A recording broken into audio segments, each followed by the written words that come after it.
I'm Brian D'Agostino, the author of The Middle Class Fights Back, which is a book that just came out in July by Prager. It's an academic press, but the book is actually written for a broader reading public.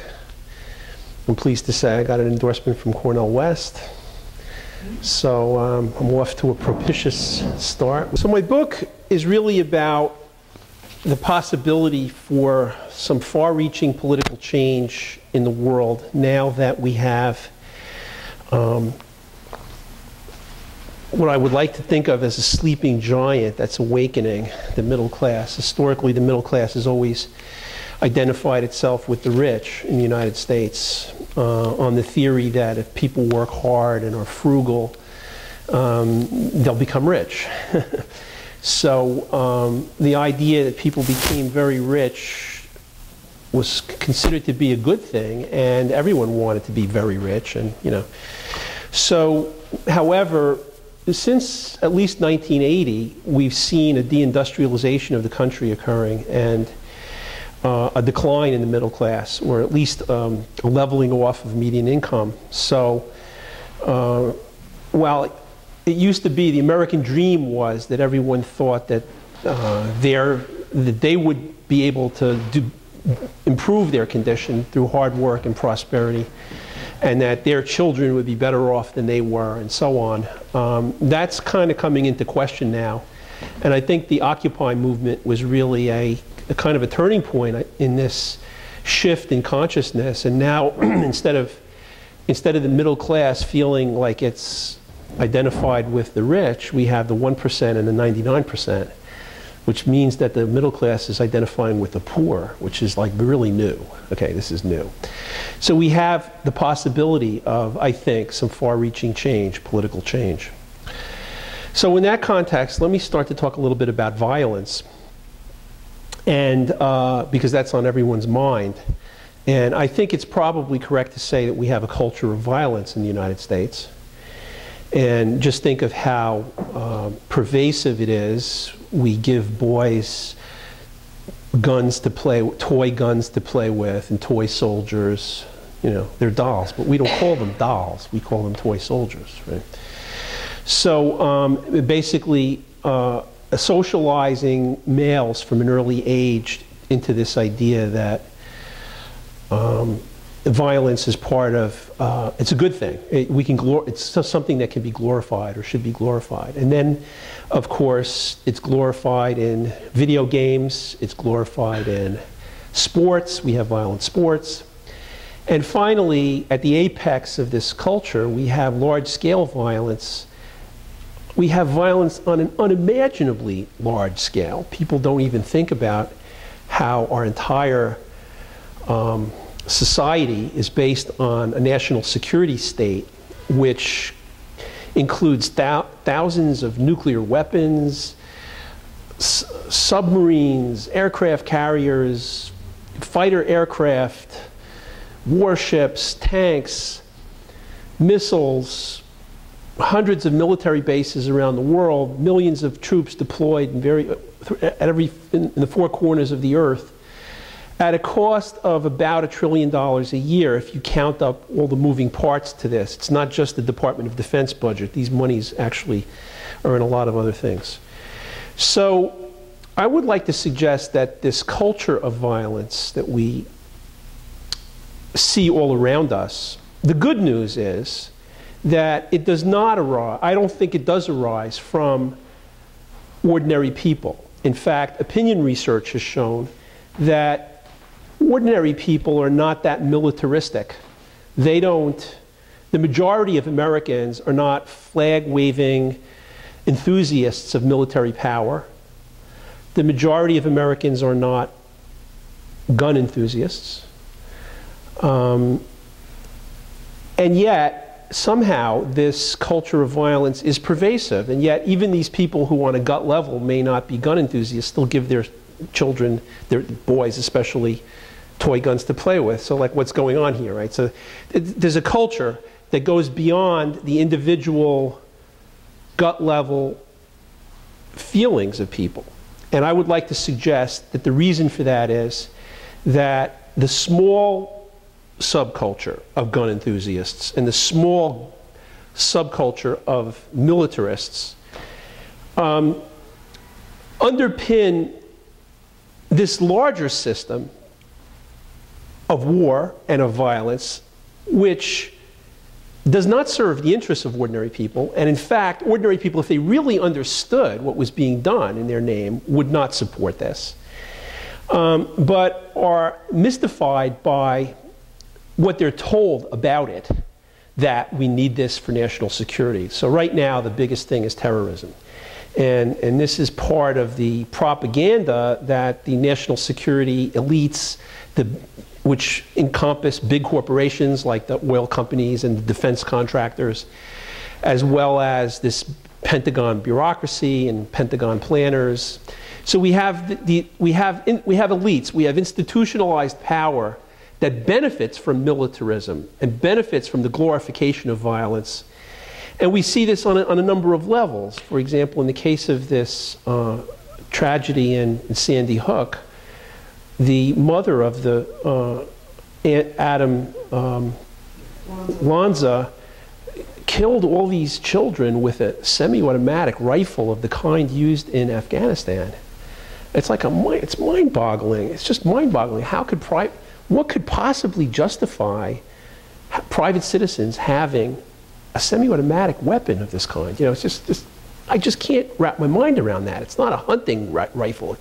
You know, what possible justification is it legal for people to have guns like this, right?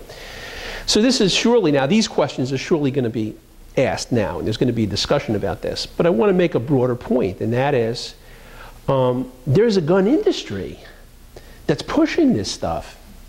And the National Rifle Association is not a populist movement. It does speak for this small, militant, gun enthusiast culture. And it's not limited to the rural areas. In fact, this suburban community in Connecticut had a gun enthusiast segment of its people. So, but it's a minority. It's still a minority of the American population. So why is it so pervasive, and why? Well, part of the reason is that we have a powerful lobby like the National Rifle Association that's pushing this stuff very hard. And behind that are economic interests. Okay. So having set that stage now, the good news is that the majority of the American public would support demilitarization if only they understood how this thing works. And so what I do in my book, my first chapter is called The National Security Scam, and I go through why it is that the $1 trillion spent on military is not really it's not really effective, cannot be effective against terrorists. You can't stop a person with a suitcase bomb using a nuclear weapon or a tank or any of the conventional or any of the traditional tools of war. War, in a sense, is obsolete. It really can't do anything to maintain our security anymore. But it can be used to, quote, project power, as they say. If you want to, if oil companies want to get control of oil in other countries, then they're going to need military power because the people that live in those countries are not going to willingly give up their natural resources. So that is the context in which we spend $1 trillion a year on the military. So in my book, I go through this and I sort of demystify what those expenditures are really for and what's really behind it. Now, meanwhile, the American public has been told that this is about self-defense and it's about upholding human rights in other parts of the world. And that's the picture that they have, and that indeed legitimizes this whole apparatus. Now, what I find, what I do in this book is I say, well, you know what? That's funny, because that's exactly what the legitimate uses of force are under international law. Self-defense and upholding human rights, not as the president decides them, but as the UN Security Council, and for example, in the case of Benghazi, there was Gaddafi's forces were about to slaughter a civilian population center in the UN. This is controversial. A lot of people in the peace movement thought that this was an abuse of power, but arguably that was a legitimate humanitarian intervention, but it's done through the UN. It was the UN Security Council that approved that. So those are legitimate uses of force. And it's not legitimate for the government to be using its power to secure natural resources or labor or cheap labor from other parts of the world, which is the real typical uses of American military power. So therefore, if we understand the way it's really being used, and we understand what the legitimate uses are, which are really like common sense to ordinary people, yeah, we need to protect ourselves. And yes, but since the United States is surrounded by two countries that have never invaded us and never will, Canada and Mexico, protected by two oceans, we never have to worry about a land invasion. And the threat of terrorism, as I said, cannot be counteracted through military methods. So therefore, self-defense is really, there's not much to self-defense. There's terrorism prevention, but that's not really a military issue. And as for humanitarian intervention, well, the vast, vast bulk of what this country spends on armaments are not designed for humanitarian intervention. So we have actually a possibility of a large-scale demilitarization of our foreign policy and of our economy. And with the Occupy movement, which right now is regrouping, I'm cautiously optimistic that we can see demilitarization in our lifetime. On what scale remains to be seen, but something more substantial than anything we've seen in our lifetimes. And that these resources can then be redeployed, and policy initiative that I talk about in the book is a Green New Deal, the idea of taking the resources from the military that are not needed for security, carbon taxes to limit the use of fossil fuels, that's another source of revenue, and increasing taxes on the rich. In the 1950s under Eisenhower, the marginal tax rates on the rich were 91%. So there are sources of revenue that could pay for a Green New Deal. It would put everyone to work, would create a job for everyone who needs one, and a productive, sustainable job, putting solar energy equipment on roofs, planting trees, building the green infrastructure of wind energy and other renewable energy sources. So there's a pathway forward in which the government, instead of being committed to world domination and the capacity for total destruction, could actually be turned in a different direction. But given these powerful special interests that I was talking about, that can only happen through a mass movement, a radical mass movement. And if we look at the original New Deal in the 1930s, it was because we had communists and socialists and a radical labor movement that were really kind of ready to tear the country apart, that we had a New Deal. And I would like to suggest that the Occupy movement and what happened earlier in Wisconsin in 2011, when the people of the state of Wisconsin rose up against their right-wing politicians and in defense of their beleaguered public employees, this is the stuff that revolutions are made of. And I'll use that, and for me that's a good word. When I think of the American Revolution, you know, we overthrew the tyranny of a monarchy. So if that's so deeply ingrained in American politics, maybe it's time for another one, and this time it's the tyranny of big corporations and the Pentagon.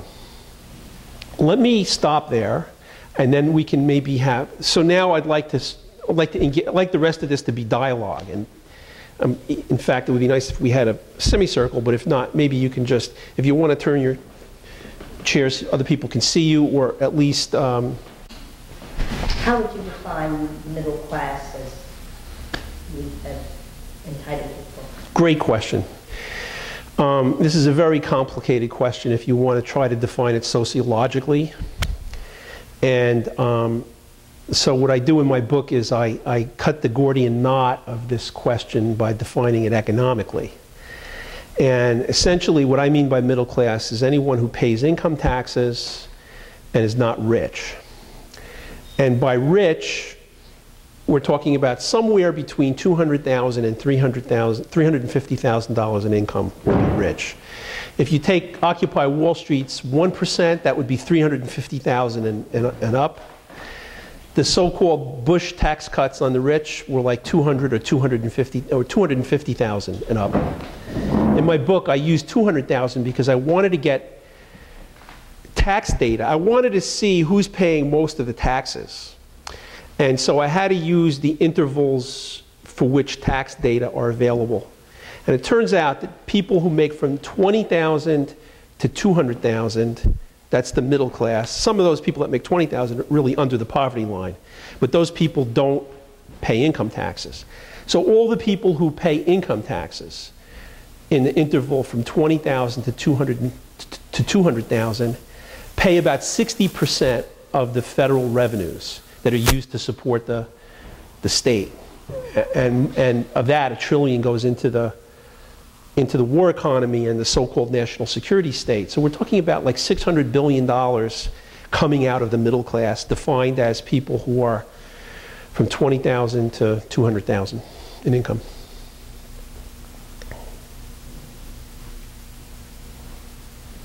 There's also the super rich. The Walton family has 6 members of the Walton family have between $70 and $89 billion, which is more than 40% of people in the U.S. Right. So you have 6 people as opposed to Right. 100 million people. Right. Right. Who would think this is correct? Especially that what do they pay their workers at Walmart? And do they allow unions at Walmart? Right. They have complete control. Right. If there was one store in Canada that unionized, they closed it. Right. Right. End of story. Let me say something very briefly about labor, because this is really an important point. You know, part of what you're describing, the downward pressure on wages and benefits, and this really gets to what I started to say about the decline in median income, or the stagnation of median income since 1980. 1980, of course, was the year that Ronald Reagan was elected president, and that was really happens to be the beginning of these so-called neoliberal policies, which is really just a new word for laissez-faire capitalism, where you let the corporations and the rich do whatever they want. That's like laissez-faire capitalism, right? With the least possible interference from government. So we have a race to the bottom now, right? So what happened in Michigan, now Michigan's a right to work state. So that means that if you work in a unionized workplace and you're getting the benefits of collective bargaining, you're working under a contract that was bargained by the union, you don't have to pay union dues. You don't have to belong to the union. You don't have to pay anything for the, for the cost of that bargaining. So it's like a naked appeal to selfishness. You say to people, "Oh, don't you want something for nothing? Why do you have to belong to the union? You're gonna get the same wages as the unionized worker." And so that's the end of the unions. Private sector unions have really been the battery of the labor movement, of organized labor, and that's what built the middle class as we know it, beginning in the 1930s. And so beginning in the 1970s, the big corporations started to shut down unionized workplaces in the Northeast, which later became called the Rust Belt because it was abandoned by capital, right? And then they went to non-union shops in the South and in the West. Now this is what we're seeing in Michigan is just the sort of an acceleration of a process that's been going on, right, since the 1970s, the right to work states. And then, of course, beginning in the 80s, it was going abroad to the lowest bidder abroad. So there's a fundamental problem here. And that is, as long as corporations are owned by absentee shareholders who only care about making money, and as long as corporate policy is dominated by people who only care about making money, then yeah, if they can make money by shutting down unionized jobs in the United States and shipping them abroad, they will. Now, of course, you can say, yeah, it should be illegal, and yes, the union should go on strike, and yes, all of that. So, I mean, I'm not suggesting that there shouldn't be political resistance to this. But what I am saying is that the root of the problem is the ownership and control of corporations. That's the source of the problem. That's the fundamental problem.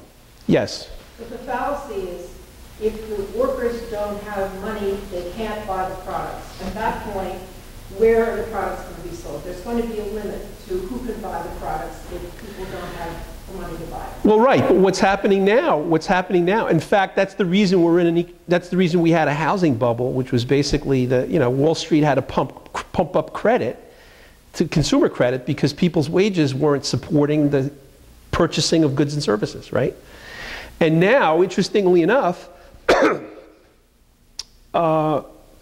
investors have largely abandoned the U.S. economy, and they're putting all their money in emerging markets, So it's like, oh, the American consumer doesn't have enough money? Okay, so we'll go somewhere else, So there's an antisocial thinking here, which is not rational. It certainly has nothing to do with the national interest or the public good. I agree with your analysis. I'm just saying that the people who buy and sell stock only thinking about how to make money are not troubled by this. They don't think about making the U.S. economy a viable going concern on a sustainable basis. They will go around the globe chasing investment opportunities wherever they can find them. So we can't expect them to act in a rational way. And now when we get to psychohistory, there's another level of irrationality to this, which is why would someone want to accumulate money without limit, even if it means imposing hardship on other people and destroying the ecology on which civilization depends? Is that rational?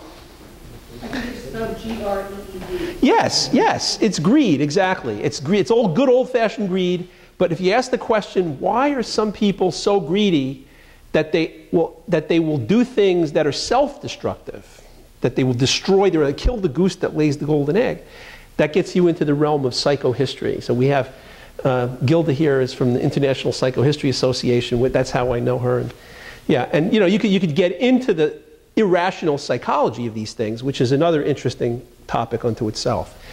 But what do we do about this? And this is where I think in my book I have some new ideas. When you get over a certain amount of money, yes, become a billionaire, yes, you could found a dynasty.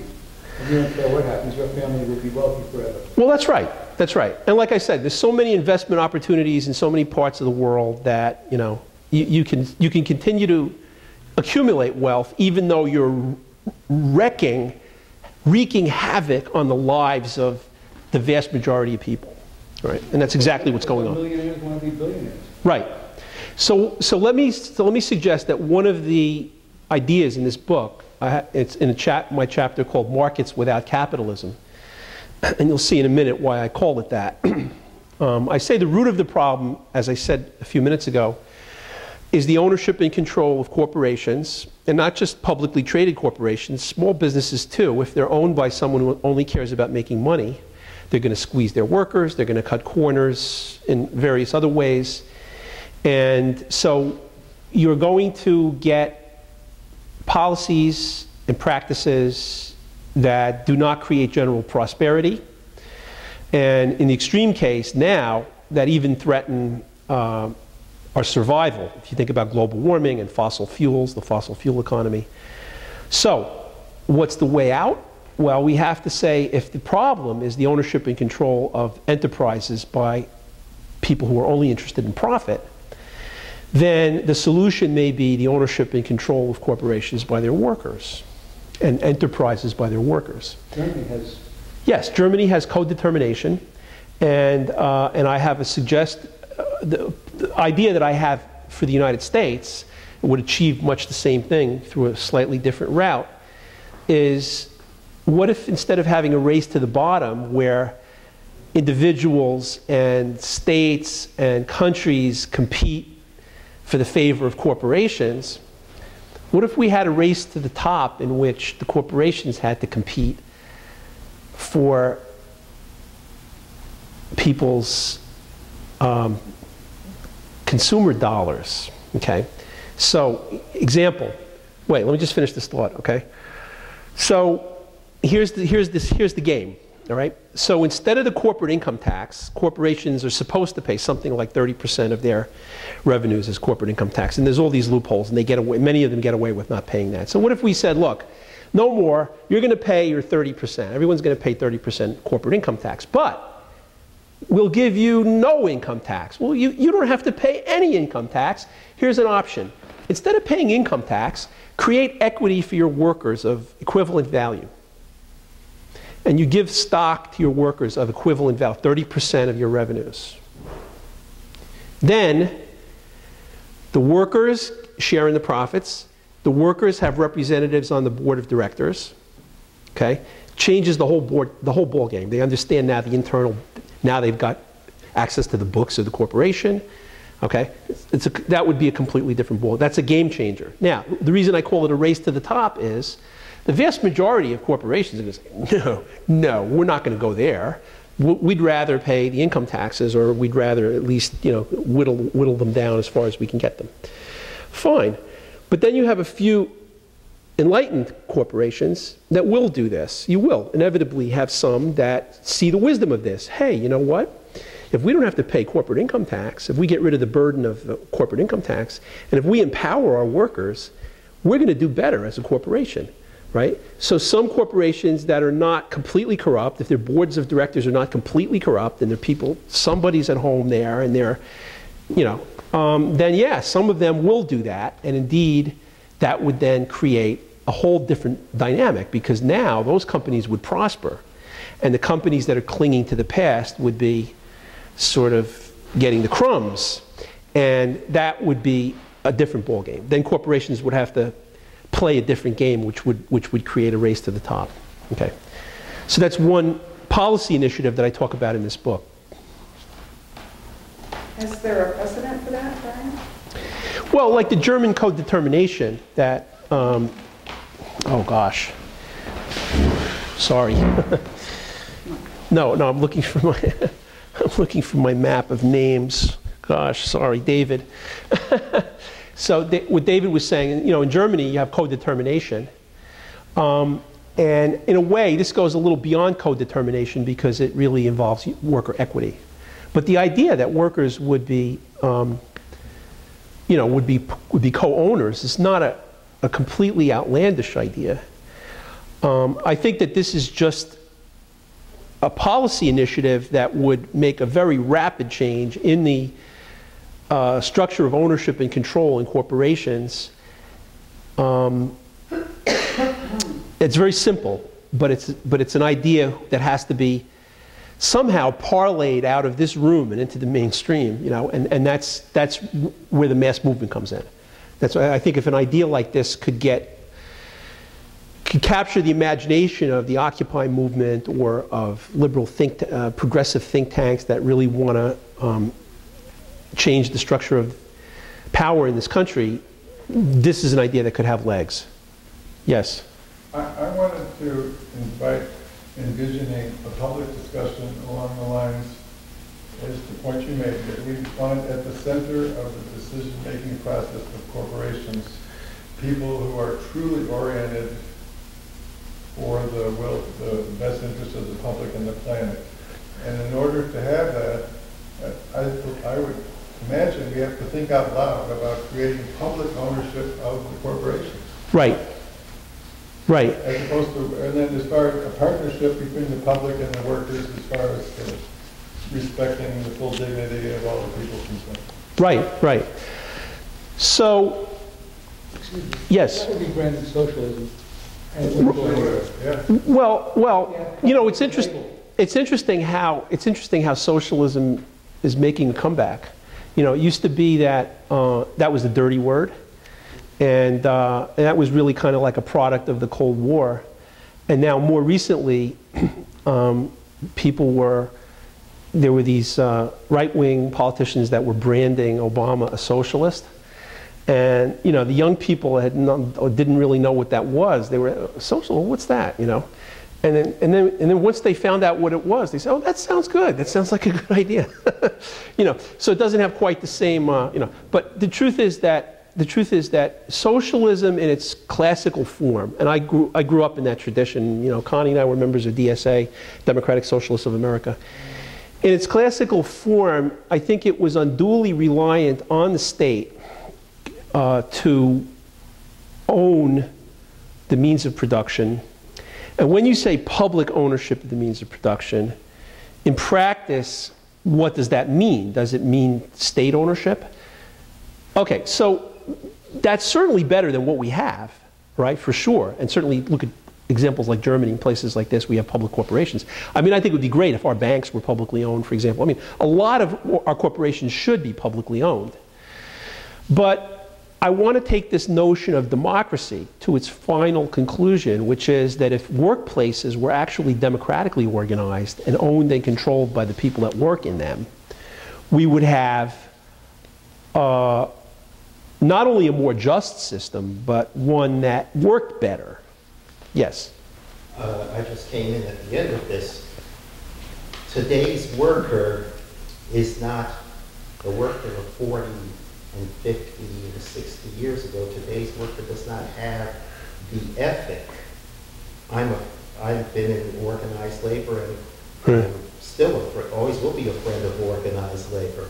I'm as Republican as they come, but that's my choice. But regardless of that, when I was growing up, there was labor and there was management. The lines were delineated. Right. But you had good employees who had an ethic, who came to work every day. They cared about their job. They fought for their rights on the job. They stood up. They took no mess from no one. And then you had bosses who valued their employees.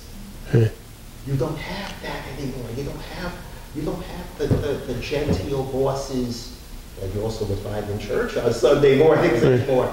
That valued their people. My mother worked in government, and she had her very first, all her jobs that she had until her last boss said, all the other bosses, she said, they value the employees. You don't have that no more. And today's employee is not interested in organization.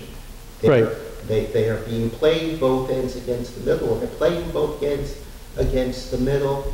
They're shuttling between labor and management, taking things back and forth. I'll tell you something real quick. I worked in the transit authority. I was trying to get my guys and girls some good wages.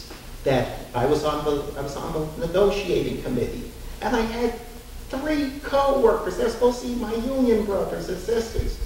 One was on the executive board. She shot down every good thing that I said. You know, you don't have to convince me about how moribund organized labor is, because Connie and I were union reps for the United Federation of Teachers. You know, we've seen how dysfunctional the unions are. And right now I teach at the Harry Van Arsdale Center for Labor Studies, and I teach apprentices. I teach electrician and plumber apprentices. They have to take a certain number of college courses in order to become full mechanics in their trades. So I've seen that dysfunctional side of labor. But you said something else that I want to address, and that's the whole question of motivation and ethic and the work ethic. I want to get to that because that's significant and important. And so let me in order to answer that question, let me talk about another model of worker ownership and control of corporations. Has anyone ever heard of the Mondragon Cooperative Corporation? Right. Okay, so here's a worker-owned and controlled, it's actually a federation of worker-owned and controlled cooperatives. And it began in Spain, it began in the Basque region of Spain, with a single workshop. It was this parish priest in the Basque region of Spain who started a technical institute. There was a high rate of unemployment in his community. He started a technical school to give skills to the local youth of this community. And then some of them got together and said, we want to start a business and we want to make kerosene stoves. All right, and that's what they did. They started off by making this one product, the kerosene stove. And their internal organization was democratic. They were going to share the profits. They were going to make decisions democratically. And it was very successful. And as a result of that, at a certain point, they needed to expand. And they asked the pastor, well, how do we expand? And he said, well, you know, in the history of these cooperatives, whenever you went to outside capital, whenever we went to outside investors, the workers end up losing control of the enterprise. And the big investors are the ones that end up controlling the enterprise. So he said, raise money from the community. And that's what they did. So they created a community-controlled bank. All right. So what happened is, over a period of, this was like after the war, right? So we're talking about 60 years. In the last 60 years, we had a proliferation of these cooperatives. And they're not bigger than 500 members because they want them to be internally democratic. But now we have several hundred of these cooperatives, and some of them are in other countries, mostly in Spain, but in other countries. The Mondragon cooperatives are one of the largest makers of industrial components in Europe. They're one of the largest manufacturers of appliances in Europe. Compared to the failure rate of startups in the United States, if you have a new enterprise, small business in the United States, 7 out of 10 of them go out of business in the first 10 years of new businesses. Mondragon has created over 200 of these cooperatives in the last 60 years, and only 2 or 3 of them have failed. 2 or 3 out of, we're talking about 1%, less than 1% failure rate of Mondragon cooperatives. So now, look at this. You've got workers who are like totally committed to quality, to hard work, to making the enterprise successful. And imagine that, they own it too. So, it's like, so when you're looking at workers who just want to, do the minimum that they can do the least that they can do to do the least that they have to do in order to collect their paycheck, you're talking about a pretty high degree of alienation between the worker and the enterprise. And the same thing with the bosses. Okay, if you have bosses that are so dysfunctional that they can't recognize and value and support the good workers, it's the same thing. Management is like so disconnected from the enterprise that they can't function the way a good enterprise would. But here's a model of worker-owned and controlled enterprises in which you don't have a problem of workers slacking off or of management being dysfunctional because the managers and the workers are the same person. Companies like UPS, how would you equate that to your ideal of companies with the workers owning it? Well, this is an interesting question, and this is where when you get to public employees, you really cannot have worker ownership because no workers can own a public entity, right? And No. oh, it's not. It's a private company now. Oh, I'm thinking of the Postal Service. Sorry. Okay. All right. So what's the question about UPS? Well, you were talking about this model of workers owning the company. Right. So how would you put that in? Is it worker owned? Yes. The employees own the company. Okay. Have the stock in the company. And is it failing? Is that the question? Well, I'm just wondering how that fit into your model of worker ownership. Well, The thing about Mondragon is, and what makes it successful is that it's not just worker ownership, but it's also a culture of collaboration where workers are like socialized into a way of thinking and a way of doing things where everyone is responsible for their own work. So there's individual responsibility. It's not as if you depend on other people to do your work for you, right? So there's this idea that everyone does their own work, but that we do it in concert with other people. And these are skills that have to be learned. So if you take a company that's been managed in a conventional way for many years, and then you change the ownership structure so that the workers own the stock in the company, it's not going to immediately change the internal culture of the company, but it may change it over time, because if now you have the directors of the company or representatives of the workers, they're going to have a different perspective than directors that are just outside, that just represent outside stockholders. But what makes Mondragon successful is that the workers are part of a system and part of a culture in which they do things in a collaborative way, they make decisions in a collaborative way. And one of the reasons it's successful is that they don't need a lot of chains of command, they don't need a big complicated hierarchy. There is hierarchy, there are managers, they make decisions, but it's all done in a collaborative way, so it's a very, very flat pyramid. And the people at the top are not just giving orders to other people, they're like coordinators rather than, okay, so this is a culture, an internal culture, which would transform the way corporations work, but it's not going to happen automatically or in a short period of time just because you change the ownership of the stock. Yes? The UPS men in my neighborhood tell me that the place has changed and it's not for the better. They said the place is very top heavy with management, and he said you're doing things that we just never did before. Mm-hmm. And the quality of the job, that used to be a beautiful job, UPS. Mm-hmm. I don't know, see, I don't know enough about individual companies, but I can say this. I can say that there are many, many, many successful examples of worker-owned and controlled enterprises that are highly successful. So, yeah, there are reasons that an enterprise can fail, that any enterprise can fail, and it can be, and a worker-owned enterprise can fail if it does the kinds of things that you're talking about. So, I'm not saying it's a magic bullet, but what I am saying is that if you contrast the failure rate of 70% for startups, privately owned startups in the United States, 70% fail within 10 years. Contrast that with Mondragon's success rate of like less than 1% failing over a period of 40 or 50 years.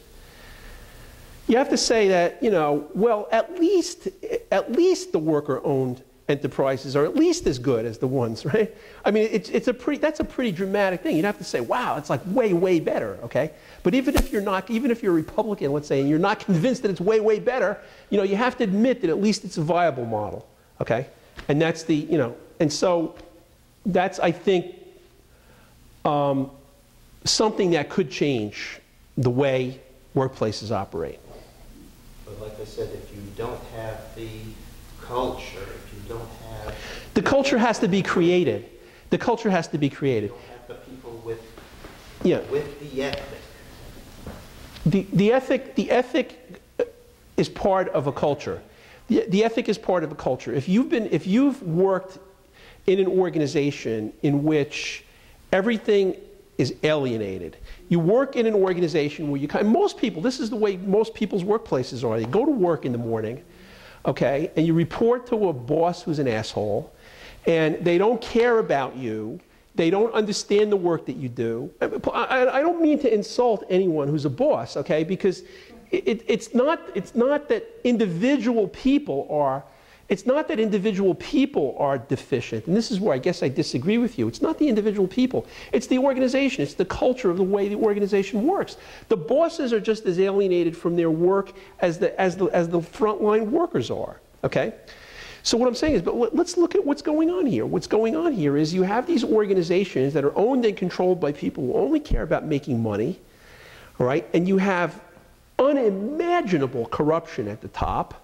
You know, you have these CEOs who are making like, $10 million a year. And by the way, they make the $10 million a year whether the company is successful or whether they run it into the ground. It doesn't matter. It's completely independent of their performance. They're still going to walk away with the $10 million a year. Now, if that's not corrupt, I don't know what your definition of corruption is. Okay, so if that's how corrupt an enterprise is, how can you expect the ordinary workers or ordinary, lower level managements to be really performing well under those conditions? Some of them do, but then it's kind of like a miracle, Let's hear from other people. Yes, yes. Out of the 1%, are there any of those that operate companies that the owners have a share in the profits or ownership? Oh, examples of it? The workers. Do they share? What's the question? I'm sorry? I say out of the 1%, of those are in companies that they oversee where the workers have a say-so either through ownership or profit. The rich. The rich. Okay. Super rich. Are there any generous examples where they share management? Oh. Either through profit sharing or the employees own the company also. I don't know of individual examples, but I have no doubt that there are some enlightened people who are very rich. I mean, certainly Warren Buffett or, We can be enlightened, but it's in true practice in the company, though. I don't know. It's a good question. I mean, I really don't know the answer to that. I wouldn't be surprised, though, if there are some. Well, like Apple. Well, what? How does Apple run? Well, I don't know. People. Stockholders or it's not. High salary. When Steve Jobs died, he was kind of like canonized. But then it only lasted for like 3 weeks or something, and then people started to say what an SOB he was as a head of the company. So I don't know that that's such a good model of it. You can make companies can be successful that are not internally democratic. My point, though, is that internally democratic companies can be as successful or more successful than a conventionally run company. And if a company depends on an enlightened leader, then what happens when the leader leaves, right? So then the whole thing becomes very vulnerable. But if a company is owned and controlled by its workers, then that way of doing things, that collaborative way of doing things, becomes institutionalized, and it's not dependent on the leader anymore. Well, I guess that was what I was getting at. Right. I don't think you can do anything until you get rid of money from politics. Right. And making corporations person. Right. That's Yeah, the bottom yeah. line. You got to get rid of that. Right. Well, this is good. So let me, Sorry, in the 1970s, there were very few lobbyists in Washington. So Lewis Powell wrote a memo to the corporations. They started acting together, get rid of environmental laws. And once they started acting together, that's when everything started going downhill. Right. Completely. I totally agree with you. I mean, Citizen United is sort of like the reductio ad absurdum of, of our political system, really. So yeah, and Common Cause and other groups are, working to repeal Citizens United, and, and they have other, or amendment to institute an amendment that would, change that. So all of that has to occur, but I think that, so this is actually a good segue to maybe, I don't know how much longer we have here, so what time is it now? We're 10 after 2. and so how long have we been going? We started at around? About an hour? Okay.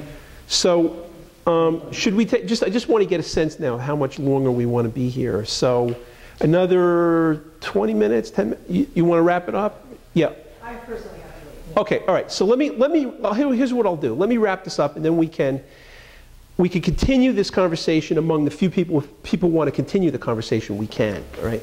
But let me just say that I have copies of my book, The Middle Class Fights Back. If some of the things that we've been talking about today seem interesting to you, I think you'll find this to be a good read. You can get it on Kindle for like $28. But the hard copy, unfortunately, is $48 because it's mainly sold to libraries. If you're interested, I have copies here which I can give you at my author's price, which is $30, and I'd be happy to sign it. Okay. But let me just come now to this thing about how do we bypass the Beltway? And money, the stranglehold that money has over the electoral system is certainly part of that. But I would like to suggest that there's going to need to be many approaches to this. One of them is the kind that I just said of Common Cause and other groups that want to get rid of Citizens United. And then there's the Disclose Act. There's a lot of very good initiatives that are going on by people like this. Public citizen. Public citizen, right, exactly. However, I want to propose that we really have this disconnect in our politics right now between people who are trying to do this kind of work, which is to say they're trying to get laws through Congress.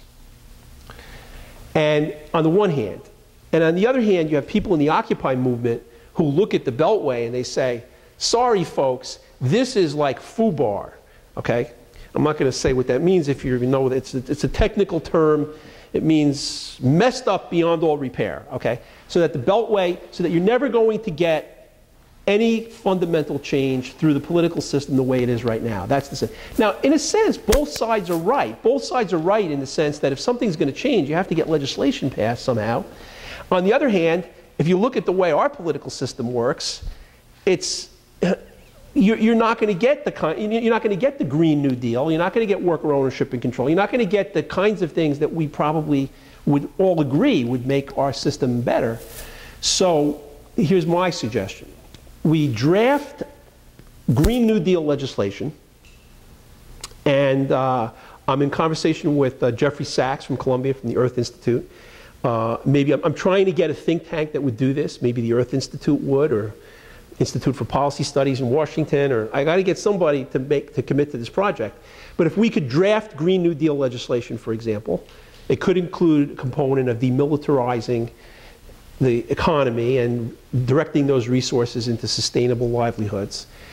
That can be drafted, that legislation can be drafted, and then you have a kind of common rallying point that public interest groups who are operating within the Washington world and the Occupy movement could kind of agree to. And that you would get this mass, you have the possibility of a mass movement supporting an agenda, a well-defined agenda, something that Occupy has not had yet. So if you had this Green New Deal legislation and you were able to get Public Citizen and Common Cause and the Green Party and all these other groups and the Occupy movement together, that's conceivable. Then it's conceivable to me how fundamental change could occur through the political system. This, again, the precedent being the 1930s, the New Deal. That's how we got the New Deal. We had radical forces that pushed our political institutions to do things that it normally wouldn't do. And you had Francis Perkins. What's that? And you had Francis Perkins. Yeah. Right, for sure. Definitely. Thanks. Okay.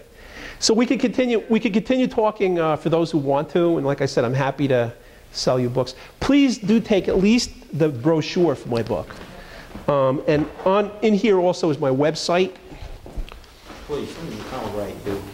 What's that? I said I will write. Oh, please! I'd love to continue. I'd love to continue our dialogue.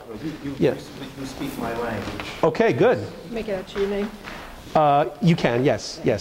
Yeah. Okay, great. Thanks. Okay, so you're going to get a copy of the book, right? Yeah. Okay, good. So I'll give you these anyway. So yeah. Okay, great, thanks. I have my website inside if you need to, if you want to contact me. Here it is. Okay, thanks. I guess everybody asks you must be related to the D'Agostino family. Everyone asks me, but I'm not. And I have a friend named Gregory D'Agostino who's an organist. I'd love to have a lifetime supply of free groceries, but unfortunately I have no connection to that family.